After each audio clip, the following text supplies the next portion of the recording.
Hello and welcome to this special author interview for FanFiAddict. I'm your host, Frasier Armitage, part-time robot, full-time nerd, and author of Cage of Stars, as well as other things. And joining me is somebody who is absolutely on fire when it comes to space opera, when it comes to sci-fi.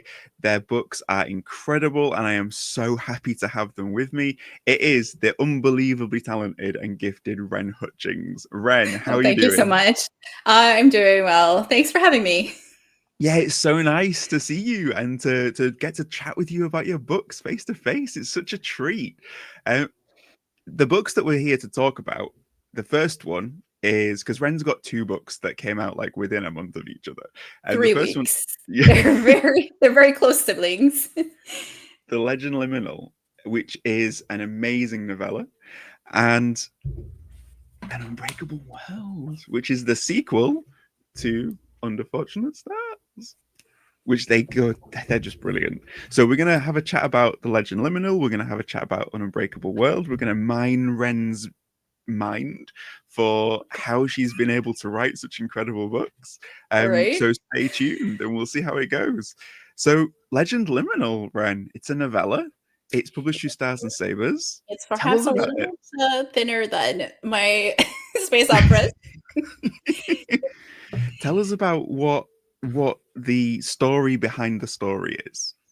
The story behind the story. So, I started writing this story during debut year, and it was not a story originally. It was a series of flash fics, um, which I was doing for a little event, which was called Flash Fic February. So it was a series of 28 prompts that you could kind of just pick up, and the idea was just to get back into like a daily writing practice. And also, I was experimenting with a slightly new, different writing style than what I'd been doing for my space operas.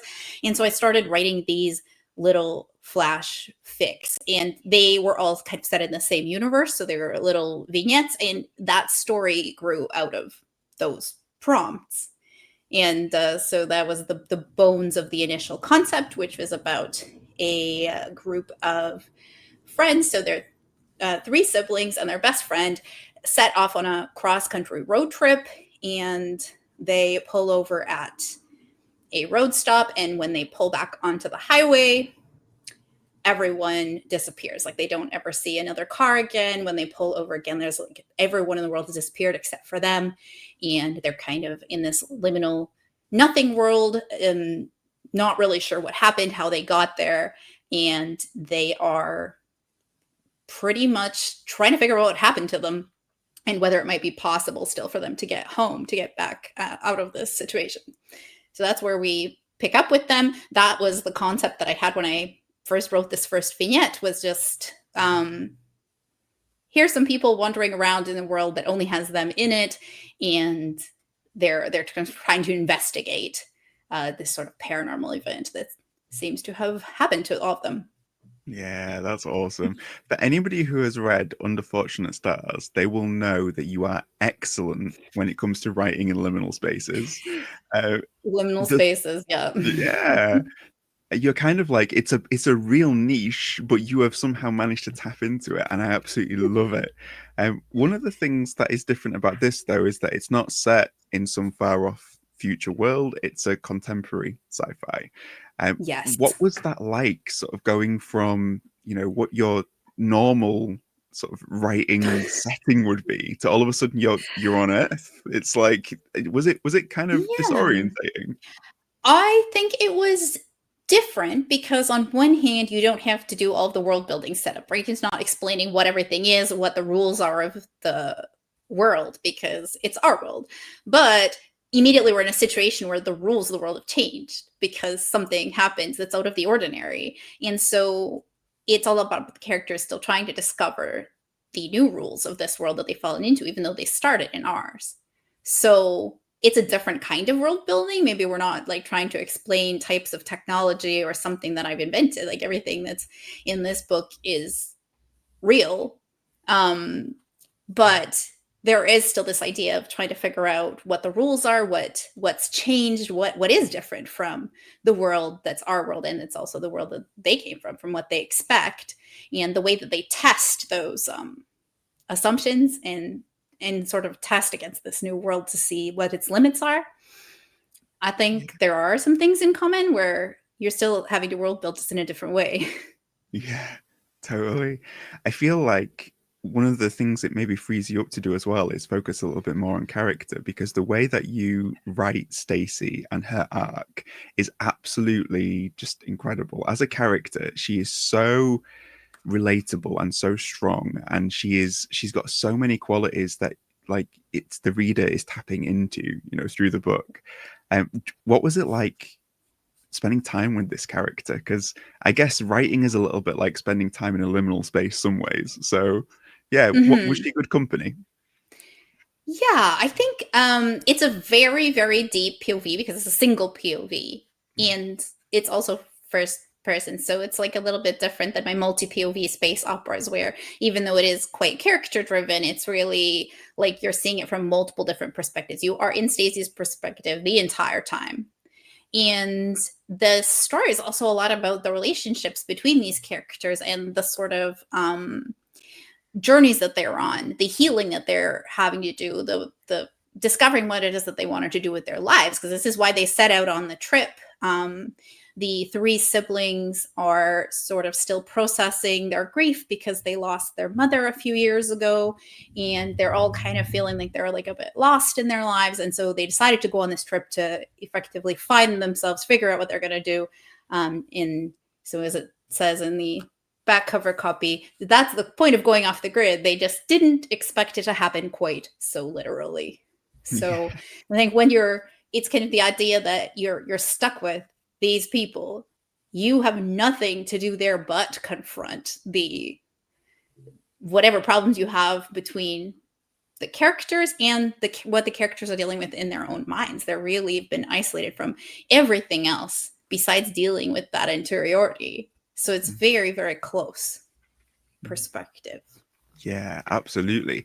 I was going to ask you about the single POV versus multi POV, because you are such a master of writing all of these different types of characters that then sort of play off against each other. And with this, just going down into a single POV, did you have to learn any kind of like new skills, or did you find that you were learning new skills as you were writing it because you didn't have those other character viewpoints to riff from?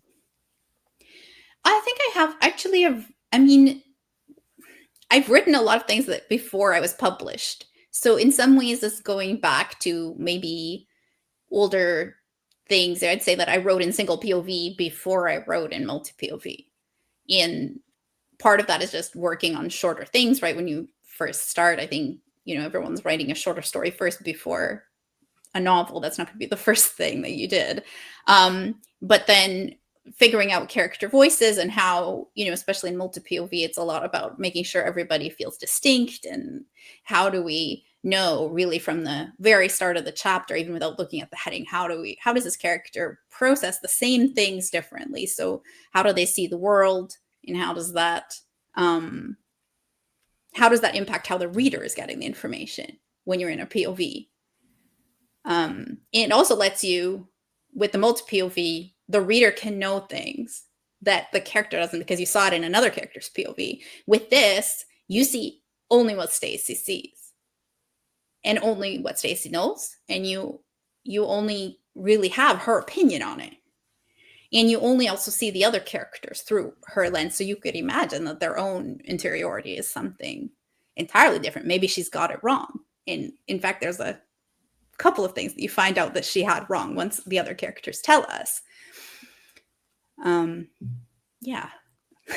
I think what it really adds to it as well is it adds to this feeling of, because so like their setting is this kind of, is it this inescapable liminal place? Like, is there any kind of Mm-hmm. escape from it? So it feels claustrophobic, and trapping the reader inside someone's interior mind is also adds Yeah. to that claustrophobic element. Like if you'd done this as multi POV, it wouldn't have been the same experience for a Yeah. reader, because I you, think it would lose something. This book had to yeah, be in a single POV. On Yeah. top of that, it's only 27K, so there's not really a lot of Yeah. space. That's I think the big challenge for me is writing something this short that's not a short story, right? That is actually like a longer story arc, but much shorter than my space operas, which are on the chunkier side. Yeah. Are you normally an overwriter or an Oh, underwriter? absolutely. Yeah. So UFS, my debut was 200K in the first finished draft. And then I edited that down to just over 130,000 words before I queried, because I learned that it's very difficult to query a book that's 200K. In a lot of ways, it's still the same story. It's a little bit more focused in on, one strand and on the core of what happens, and it had like a little bit less of the external world building, which I guess I still had more to say in this universe, which is why I had to write another book to put it in.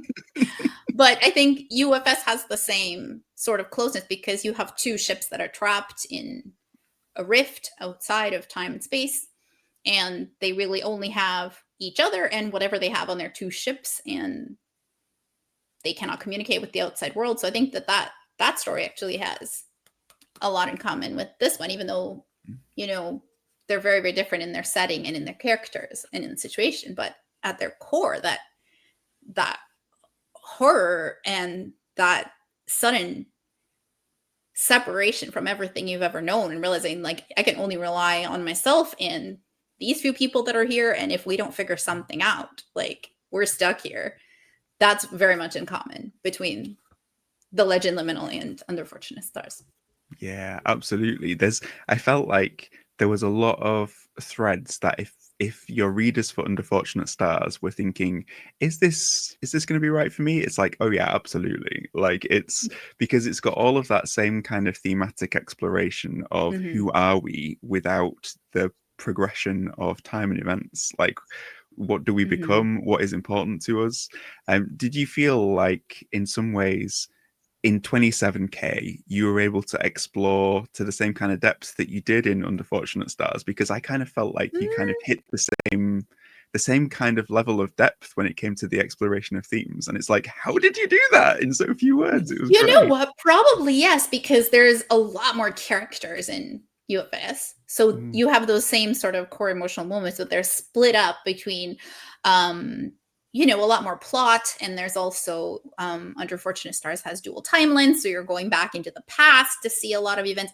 And you do see some events from the past in here, but you're really seeing them through Stacy's recollection and kind of, um, the way that she remembers those things and integrates them and how they might be informing the present day story. Yeah.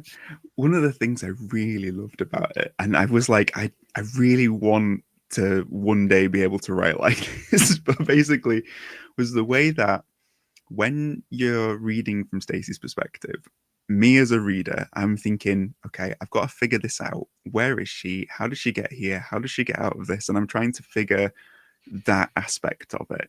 And then by the end of the book, what what what I've been trying to figure out the entire time is actually something that is completely different to that, and I just haven't realized it. And I was like, whoa, that is so cool. Like when you first read it back, were you aware that you'd created this sort of like puzzle that kind of puzzle within a puzzle almost? I was aware by the time I was that far in. But like I said, this started out as a series of vignettes that were just for me to practice a different, writing style, something a little bit more stream of consciousness, like it's a little bit colloquial. It's really inside a character's perspective on what they're talking to, almost like they're journaling through it in parts, or like that part in a reality show where the contestant is on their own talking to the camera and Hmm. they're talking to this nebulous other people out there which they cannot see. And so that's actually part of what Stacy starts doing is she starts envisioning them as being on this reality show and thinking about what these fictional audiences would be thinking about each of the people that are there. And that's kind of how she's working through this idea that there's no one else there by imagining there is someone in there. But when you have this character on a reality show that's in a closed room talking to a camera, they also don't see someone there. So there's this idea of there's someone watching these events unfold, which in this case there is, because there's the reader. Yeah. So yeah, it's so good. And yeah. like that, tying that in, like if you're watching a reality show, you get so invested in the characters and you're trying to almost figure things out for them. And then it's the same Why kind aren't of they process, doing this? right? Why are they going there? Right. Yeah. And it's the same kind of, you're like, okay, what is it that you, instead of trying to fix the puzzle, you're like, what is it Stacy needs? What is it that she needs? And then it's like, it's just so good. I just loved it. Yeah. So I think the one thing that I always know going into a story, like if I'm writing a longer story or a short story, is I know the character arc, what their character arc is going to be, and I know the end game, like what I want the ending to feel like. But with this, because I didn't know I was writing a story that was going to have this many, that it was going to have an overarching arc, I just kind of started writing these vignettes in the universe. And so those puzzle pieces showed up. But once I saw what the story was going to be and the shape that it was going to have, then yeah, it's going to have puzzle pieces, because that's kind of how my books all tend to shake out. Yeah, I think then I started to like lean into the elements that I found really interesting to write about and to think about, and then shape these characters. So the other thing about these characters is they are incredibly, incredibly old characters. They're some of the very first characters that I ever wrote. And this is maybe a little bit of a weird point, but so I had 4 characters that I always used for writing exercises, going back all the way to earliest, doing writing exercises for creative writing class for English. And so I have these 4 characters, and they were always these 4 that I'd use when I just had to write a quick piece. And because I need to know who characters are to really do anything with them. So it would be like, oh, you have half an hour, like write about something, but I'm like, I need to know who this is. And so to get out of that, I'd created these 4 characters who I would always go to, like to do writing exercises. And so sometimes they were siblings, or they were coworkers, or they were flatmates, or they were friends, but they're always like these 4. And so it's almost like a million different AUs of the same 4 people in different lifetimes. And so because I started doing this as a writing exercise, I was using those 4. So this is the first time that they've ever really got to stay in a story and live it out fully.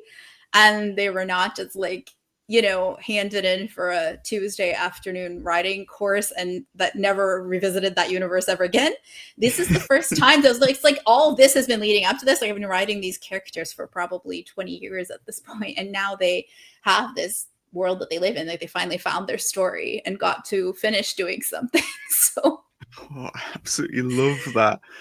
Or they're stuck in there forever. I mean, they are stuck in a liminal space, so that's just so fitting for them. And none of that was intentional, but it is a very cool point. Like, but they've existed in a liminal space of being in these writing exercises. They have existed in every writing exercise I've pretty much ever done for 20 plus years.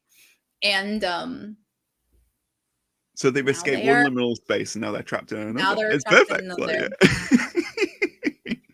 In terms of these characters, it's no wonder you know them so well. Like this is great.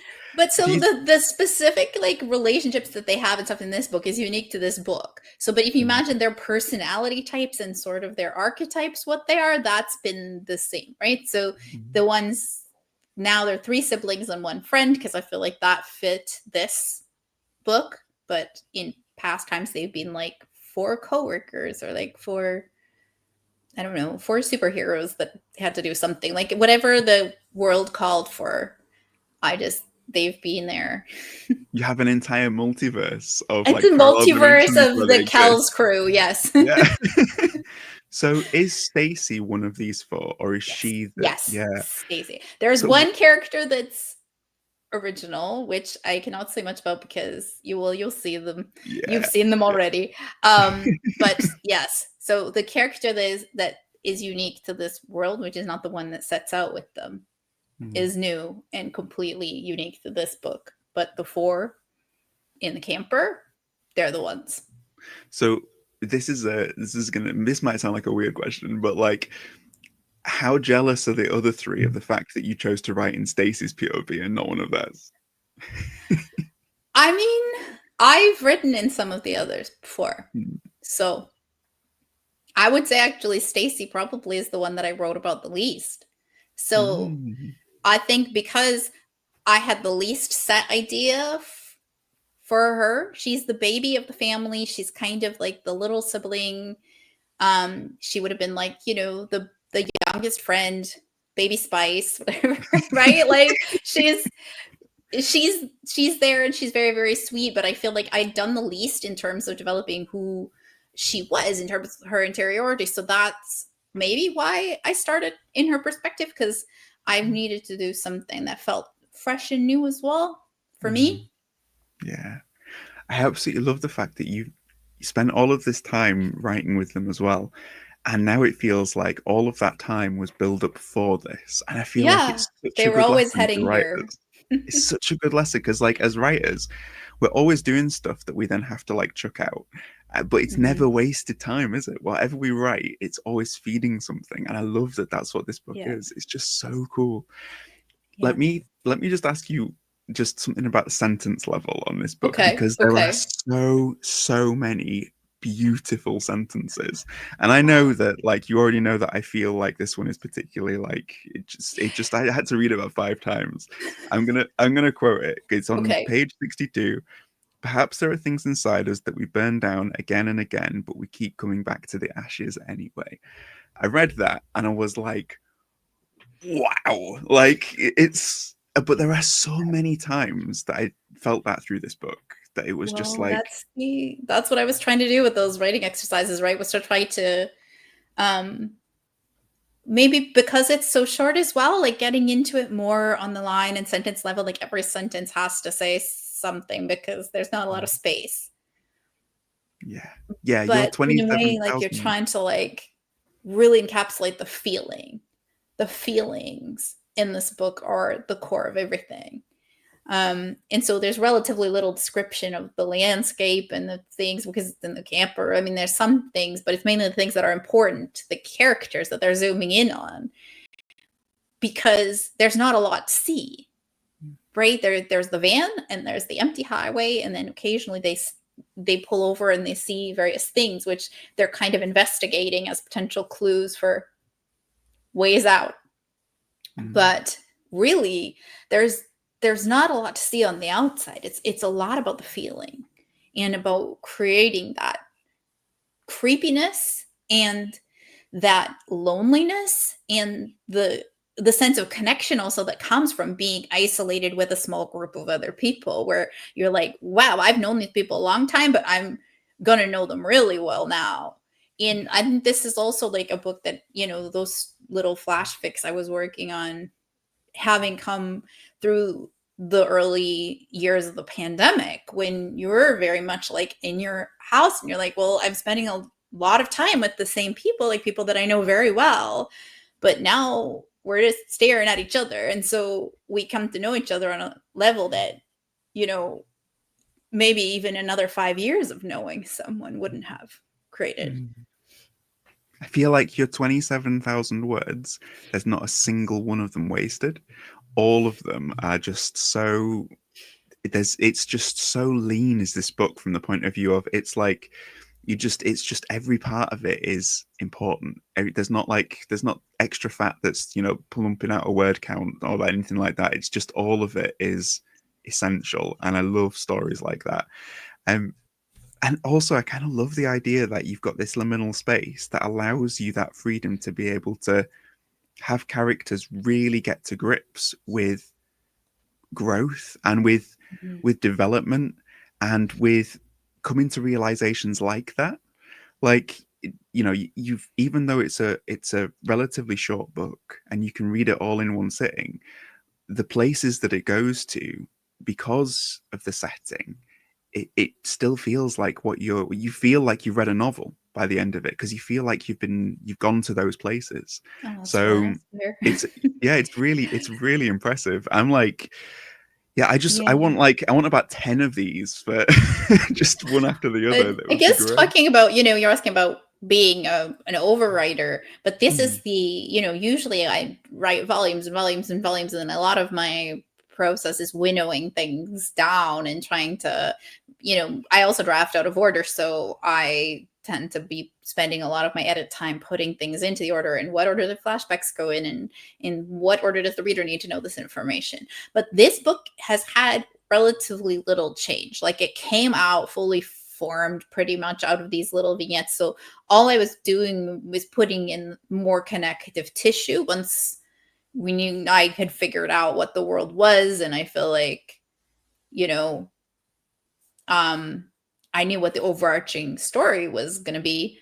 Then it was about finding those pieces of connective tissue to pull all those little pieces together and also fill in the parts that were the bigger story, that weren't these zoomed in moments. But I think that was a very new experience for me, not to be editing something down, but to actually be like adding something in edits. Um, and even when I edited it one time right before it went on submission, and think it was adding about 1,300 words, which is just a couple of scenes, because I'd been on the fence about how much to actually make technical explanations about things versus keeping that floaty liminal filling where things aren't really explained. And so it was just a little bit of extra explanation on a couple of points, right? It was just when my agent read it, Ernie read it, and he just said, "Oh, I kind of wish I knew like a little bit more about that." And I'm like, I was going to put that in. I'm going to go and put that in. And it was something that I already kind of had an idea about. So it was just a little bit more about, answering the questions of what things had they tried that we don't necessarily see them try on camera.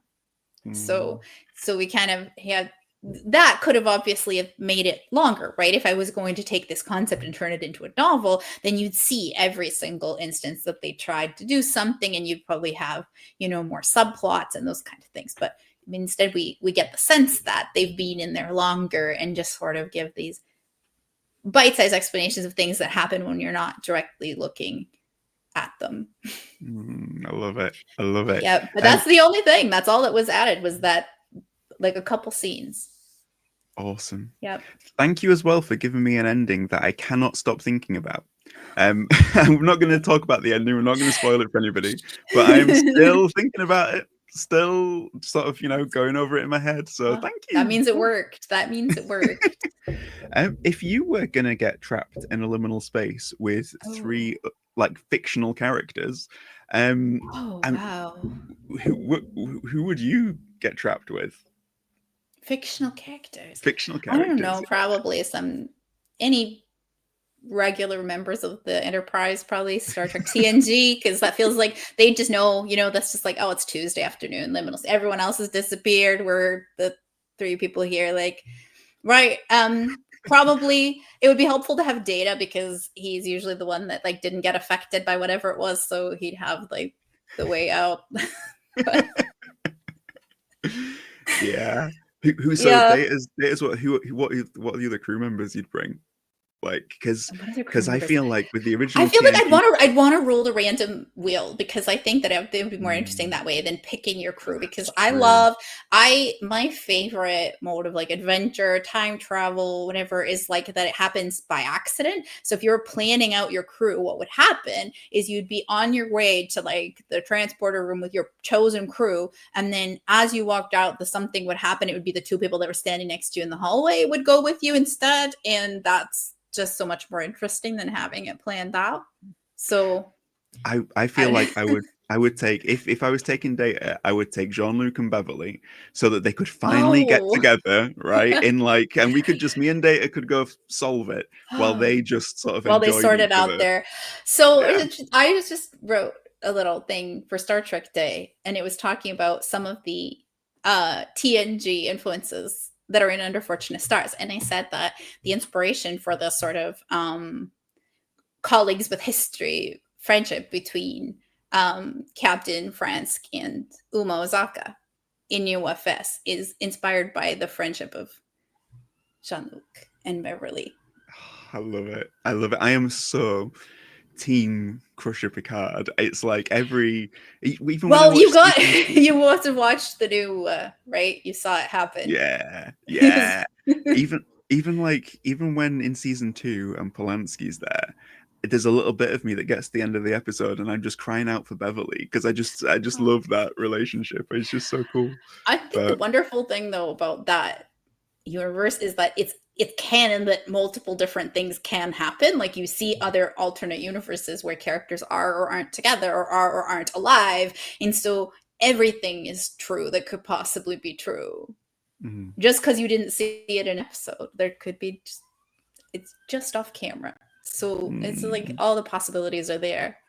How do This you, would that's just like a thing that just does your head in about that. Like how would you react to that, to having actually seen, not just thought about, but actually seen that there are alternate universes where things played out differently for you? Like how do you just go about your day after that? Like it's yeah.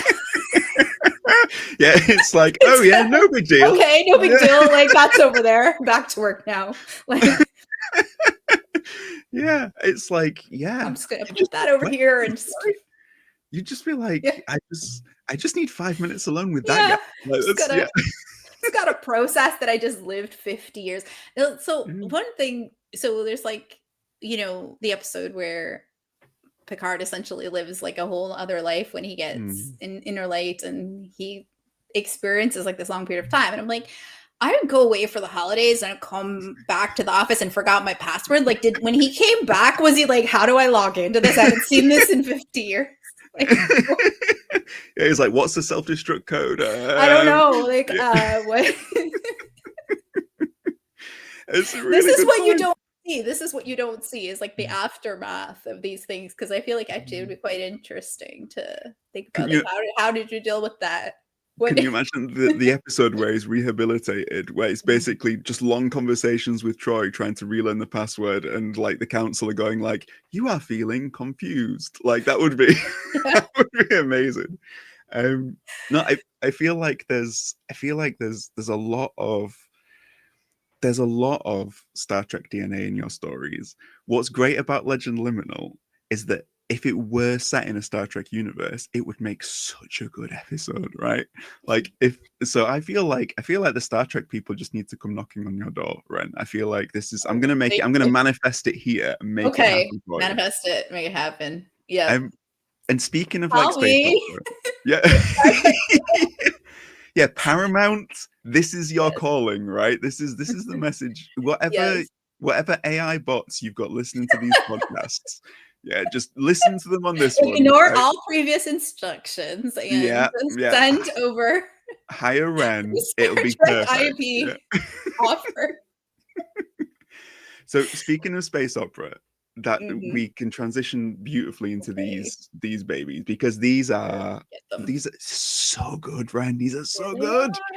It's like Here they I are. didn't think that Under Fortunate Stars could be topped by you. I thought it was going to be your like absolute masterpiece. And then I read An Unbreakable World and I was like, how did you do it? This is just like it's I loved this book Oh, so much. First thank question, you. right? Okay. You said earlier that you cut down your draft for UFS from 200,000 to about Mhm. 130,000 words. That gives you Mhm. 70K. That Mhm. basically is a book. Mhm. Why did you not just pitch that as the sequel? Right. Okay, so the book was the extra 70K was like a lot of extra meetings on the galleon and like backstory about galleon crew and stuff. It was nothing to do with anything that we.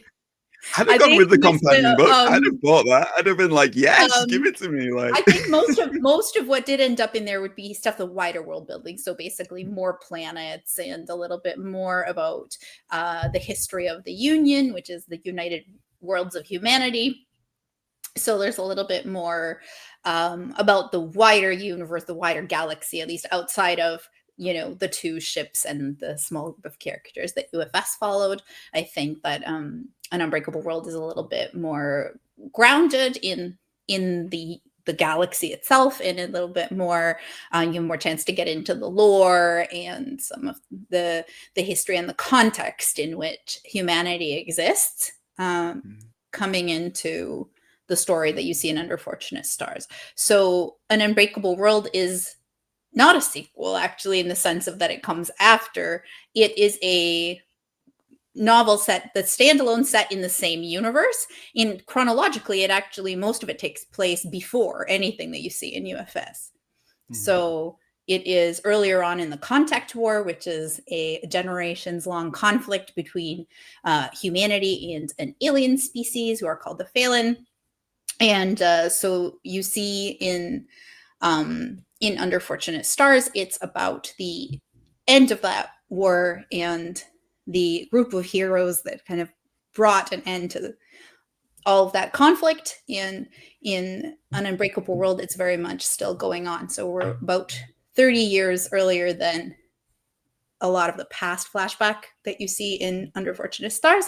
And we're following characters who are not the heroes. So it's asking the question, what's going on in the rest of the galaxy? What are other people doing that we're not involved close up with the big historical events, the characters that we don't have songs and biographies about, that do things that most people probably never know existed?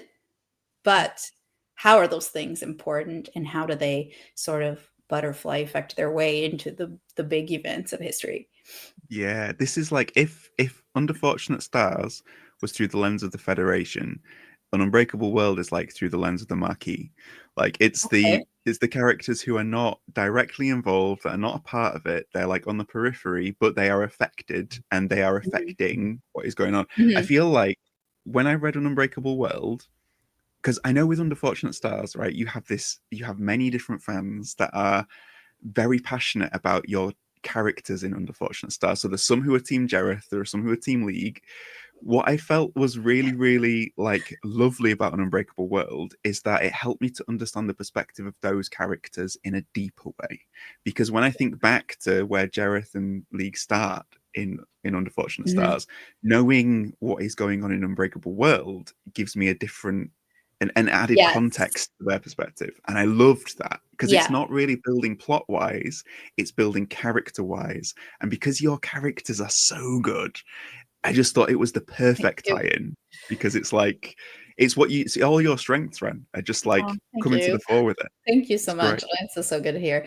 It's in a lot of ways a very different book. And I was curious, right? Because the experience of reading Under Fortunate Stars first is probably going to be, most people that picked it up that already knew, that they wanted to read it, people who weren't totally new to my work, right? So they were coming into it having read Under Fortunate Stars first. But now there's going to be people that read An Unbreakable World first. And that was the idea, that I wanted to create a standalone that could be its own entry point to the world and its own introduction to the sort of the galaxy and all of the wider context of the story, with a different character story in it. But I think that hopefully in both directions, if you read An Unbreakable World first, then when you come into UFS, you're going to have all that context that you're talking about, right? When you meet Lake, when you meet Jareth, and you kind of get where they're coming from. So they're the two that are from the past, from the perspective of our characters in Under Fortunate Stars. There's a time travel incident where they kind of accidentally come into contact with the ship from the past. And over here, there's five people that were living their lives and effectively just fell into this liminal space and had to, confront all this stuff. But so the world that they're coming from is a world where the war is very much going on. There's a lot of sort of background world building that you get a little glimpse of through their flashbacks, but in An Unbreakable World, you are there, you are living in that time. So Mm. I think you would come into Under Fortunate Stars with a lot more background on that sort of past Mm. timeline. Mm. What the other thing that I think is really representative of the differences between the two books, but also the way that they do belong together, is the songs that you've had written for each of the books. Because Mhm. the song for Under Fortunate Stars is is fantastic. You can listen to that, you think, yep, that ties in really, really well. The song for An Unbreakable World, very different, right? One of them, the Unfortunate Stars, is all about celebrating the Fortunate Five. The song for An Unbreakable World is all about war heroes, right? And the battles and all of this kind of stuff. And it's like feeding into the conflict. And it's just like, oh, it's so good. It's like meaty and it's dark and it's gritty. And it's, how did it feel sort of listening back to these songs? Do you remember what it was like with UFS? And Oh was it yeah, similar? it was very similar. I think just the experience. So I got to work with Matthias with the band The Burning Hell. Please check out their music if you have not heard The Burning Hell. They are a indie folk band from Canada. I've seen them live more times than any other artist. And when I first thought about this folk song that was in Under Fortunate Stars, which is, it's a very small part of the book, but essentially there's these heroes that are credited with ending the war. And in universe, there's a lot of songs, poems, biographies, films, everything about them. And this is one particular song which is referenced because someone is saying that this is how they remember the names of all of the peacemakers, is by singing this song to themselves. And so when I was thinking, what does this sound like in universe? Because it's a folk song, but it's a folk song that was created in about a sort of spacefaring group of heroes who beat the odds and did all this. How would it sound? And immediately I was like, it would sound like a Burning Hell song, because one of the things they do is they write these songs that are kind of like folk tales in and of themselves. And so I wrote an email to Matthias and I said, hi, like, would you be interested in collaborating to bring this song to life? I had sent him a copy of the book, and it was an arc, and he loved the book, and we started bouncing ideas, and we basically collaborated to create a real world version of this folk song, which now exists, and you can find it. Maybe we can put the links. Yeah, we'll put the links in the description down below. So that was the song for UFS. It was delightful, and it is the song, one cover of the song that you hear in the book. But then when it came time to do the next one, I was like, there was a song again that was quite important, and this time it was a song that's actually like has some mythological references, and it sits in the context of the world as a classic, what we call a radio hit, something, right, that's ubiquitous in the common consciousness. It was from about a generation ago, from the perspective of our characters, so it's something from their like parents' era that would be the kind of song that's played at closing time in a bar. It is a song about a breakup between two people, but it's told as if it's Ragnarok, so it's kind of using the mythological references from In-World about a great battle between good and evil, like the kind of battle at the end of all things. And it became a fight song during the Contact War, which is the in-universe conflict. So this kind of pop rock metal influenced radio hit song, it became a fight anthem, because it also talks about sort of the underdog winning and winning against the great odds, and the good triumphing over evil by sort of becoming the evil themselves. And so there was an exploration of how does pop culture work when you're in a galactic situation, right? And how do these things happen? Like, so there's references to old mythologies, things which are thousands of years old in universe, in a breakup song, which then becomes a war song. And it's in the book, there's a wiki article that kind of breaks this down. And that's one of the things in Unbreakable World, there's a lot of interstitials. So there's in universe, like little bits and bobs of things from in the world, scholarly papers and myths and stories and excerpts from different things. And this is one of them, talking about the history of this song. And so I sent that to Matthias. I'm like, can we do this? And the brief is kind of like a breakup told as if it's Ragnarok in something with like Black Sabbath vibes, so sort of classic rock or pop, or something with metal influences. And that's what we came up with, was the classic metal Black Sabbath vibes that you hear. Awesome. And it also has some like old style instruments. So basically what he did it with like a hurdy-gurdy and like just putting these weird sounds, and it's supposed to be like a traditional instrument um like from the Union world, which was called the lyren. So it's like a string instrument that sounds kind of old-timey and a little bit weird and incongruous with the sort of classic metal rock sound. And that's in the bridge. So you can hear that. I love it. Yeah. I know that you are a big fan of The Fifth Element, and there is that iconic Yeah. moment in The Fifth Element where Lilu's taking on the bad guys while the music is going and the opera singer's singing, and there's that big song Yeah. aspect to it. And I love the fact Yes. that for your space opera books that you have a song to go along with them, because it's just like it's such a lovely, yeah, I just love that for you, because it's like Yeah.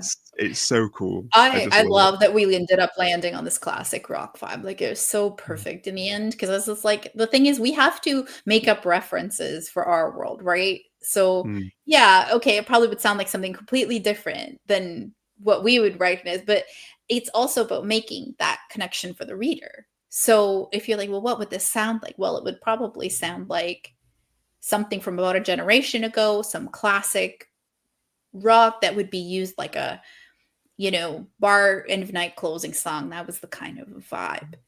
And and to get across what it would mean to the characters, because again, it's like all about the feeling. I just did an interview with Matthias about the process of doing the song, and like how he asked me, how do you envision this music that doesn't exist yet, like when you're thinking about the brief? And I'm like, well, I don't really think about what it sounds like. I think about what does it feel like, and then go from there. And then I hand those notes off to someone very talented with music who can take all of that and kind of form it into um yeah, these wonderful collaborations. Mhm. I love it. I love it. In terms of like what was going on with your influences for this book, because Okay. I know that UFS was compared to a lot of really favorable things. A lot of people said it was like Firefly crossed with Star Trek and all of these Yep. different stuff. I felt like An Unbreakable World had like flavors of like Taron Hunt mixed with like the scope of Ian M. Banks, and I felt like it's its own thing, but it's reminiscent of all of these amazing touchstones of sci-fi. What I was interested in is what kind of influences were feeding you at the time that you were writing this.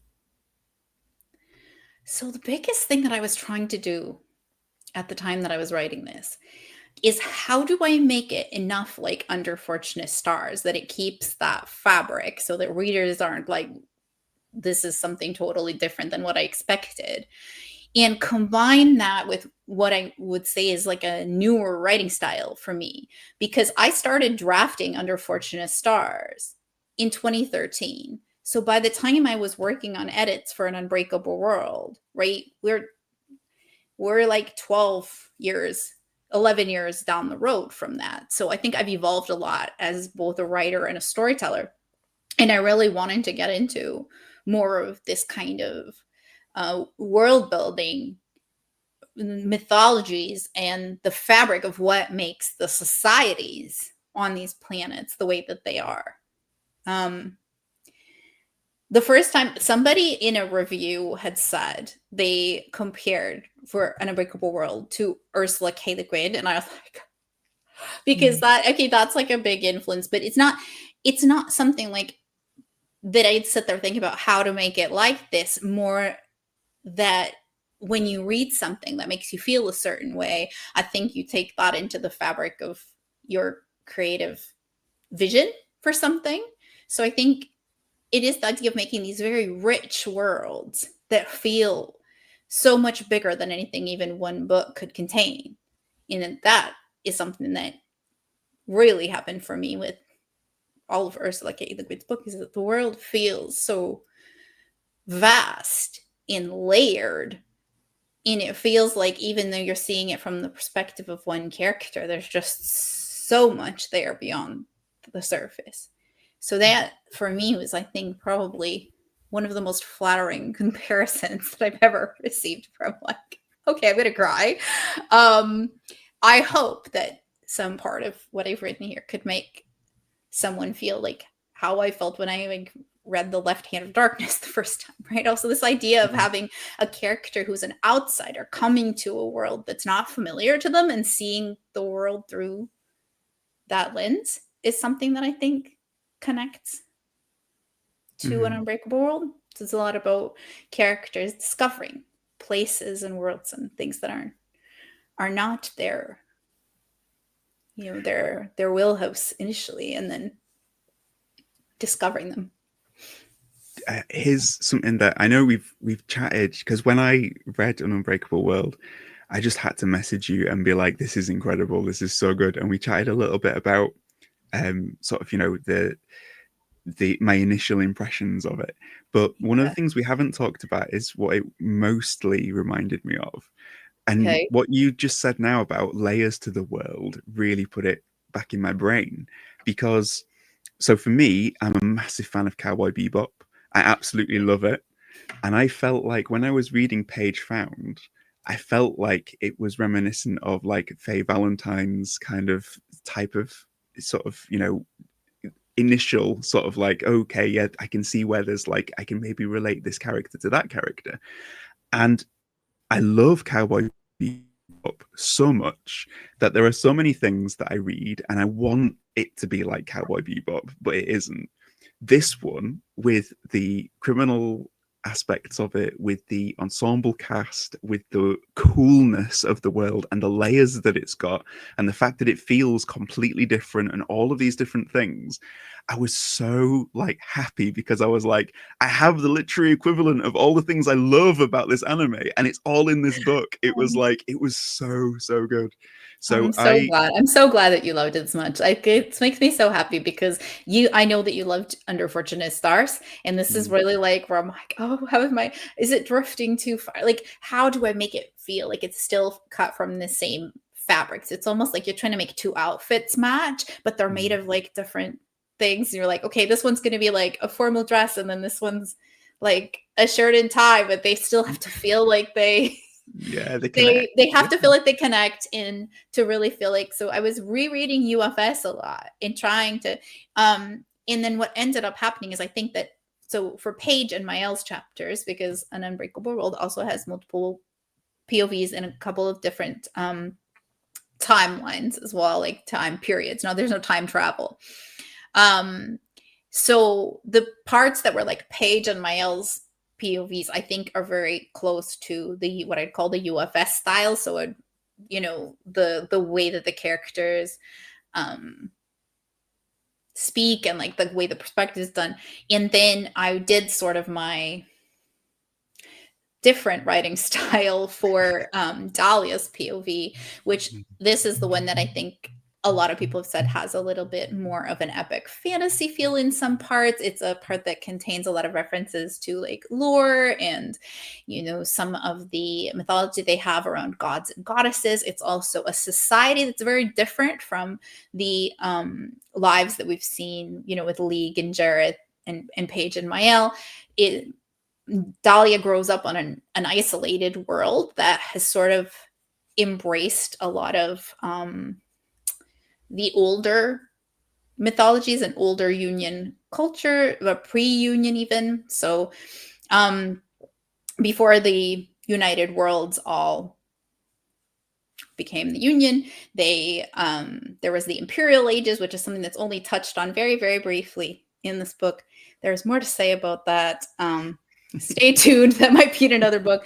But yeah, so there's things that, we get to touch on lore from in the galaxy that goes back a lot further. So there's a layer of political intrigue and sort of these other galactic concerns that are going on that are completely outside of the war with the Phelan, and yet it's touched by that because this big overarching conflict sort of spreads into everything. So it is a catalyst for a lot of what happens, even on this isolated world, which has cut itself off. It used to be a part of the Union, now it's not, and they've sort of decided that they're going to take care of their own affairs. And however, they are still very, very influenced by what's going on in the wider galaxy, and in fact, that bigger conflict is what what prompts some of the big events that happen in this book. So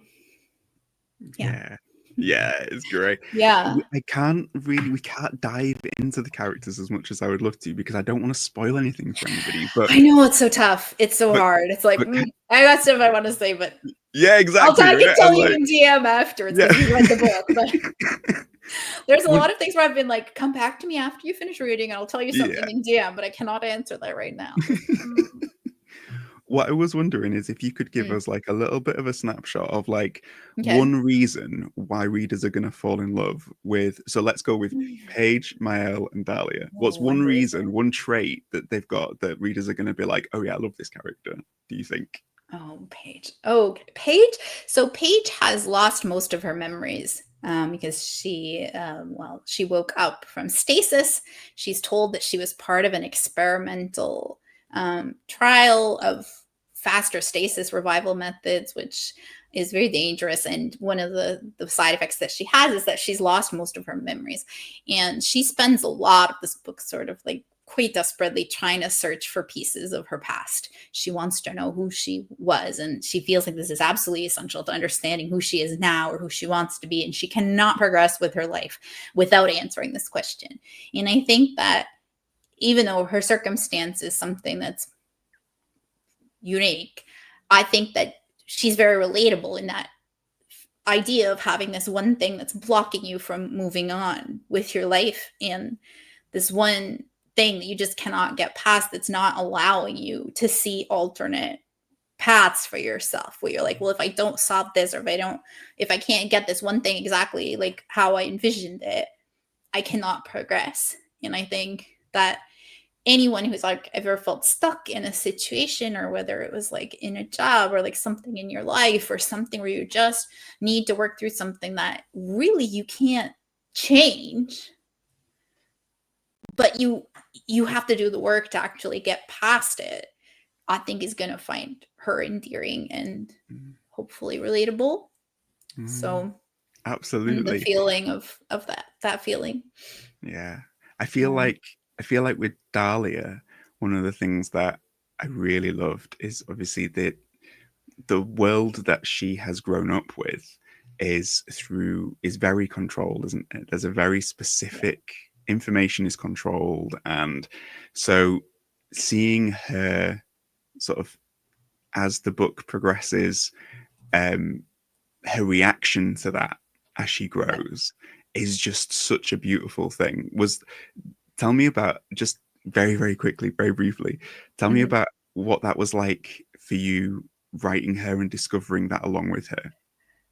Um, I feel like she's the child version of her is very, very, very informed by my own experiences. And I don't very often actually write, direct one-to-one things where people are like, oh, does this, what parts of a character are like parts of you? Okay, everything came out of my brain. So yes, all these characters are in some way me. But I think that specifically the child version of Dahlia, and the idea of having these huge, huge anxieties about the world and your place in it, but not yet having the language, not having anyone that you can ask or even articulate it to, is something that I wrote from my heart. And so when people say that they find her relatable, like especially that part of her journey, like starting to ask her own questions, realizing that the things she's being told or the things that she's learned from the adults around her aren't necessarily the absolute truth, that there's things that people don't know or things that people are actively not telling her the whole truth about, like that realization that a world that you thought you understood fully is not exactly as straightforward as you thought. um I'm really just really touched when people say, oh, that they saw something in her of their own experience as well. And the idea of having the courage also to look beyond what you were told, um, to make up your own mind about things, and to just to ask the questions at all, I Mhm. think is a journey that I hope people will connect with.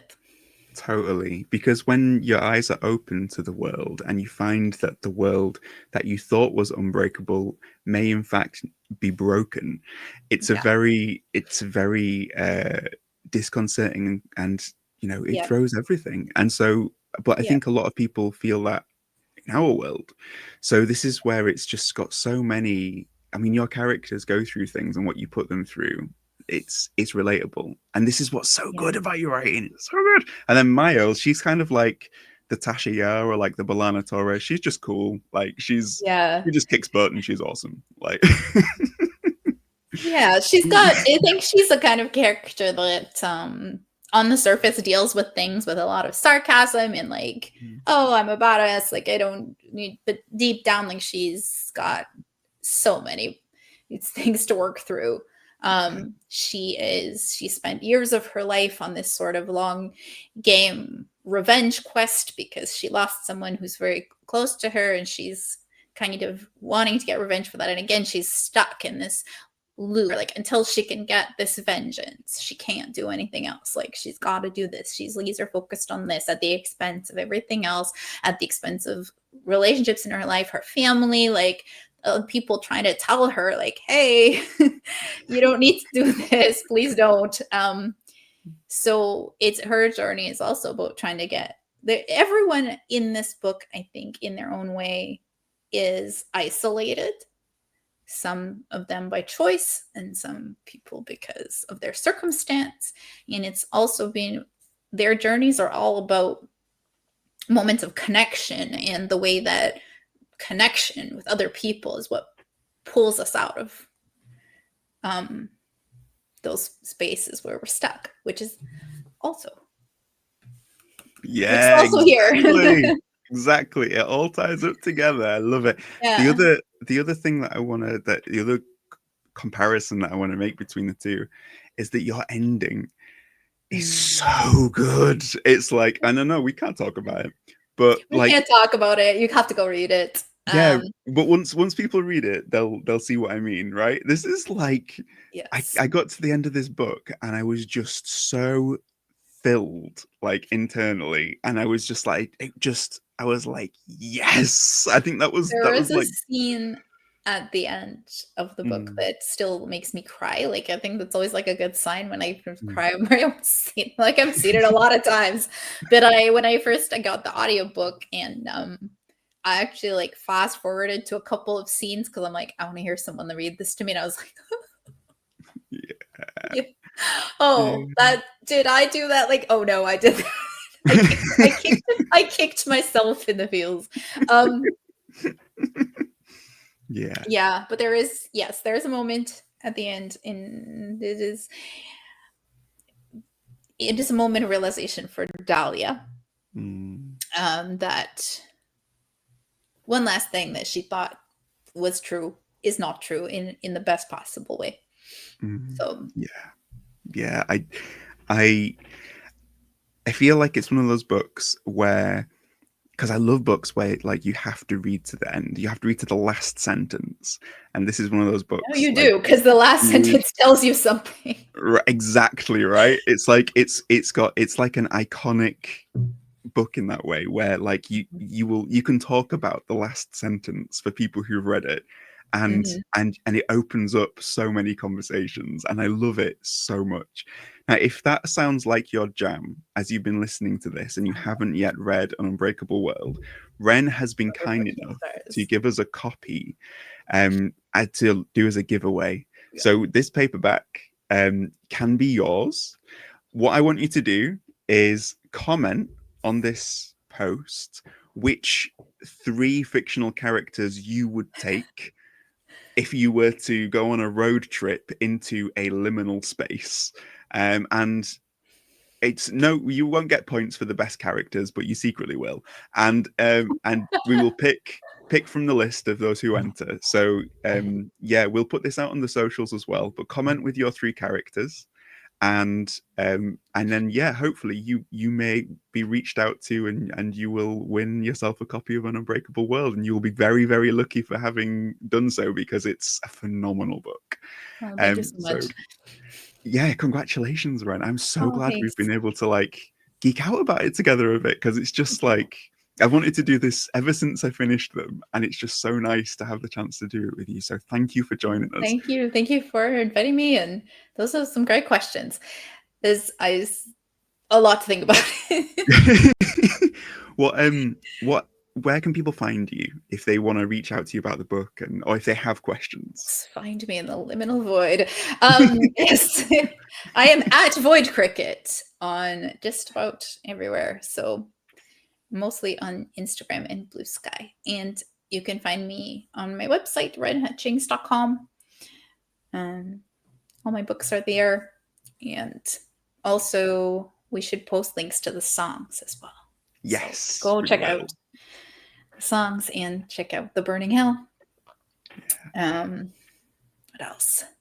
Oh, in the anthologies, we should show the anthologies. So these stories in 2 anthologies this year. This is of Shadows, Stars, and Sabers, which has science fiction, fantasy, and horror short stories from some incredible list of authors.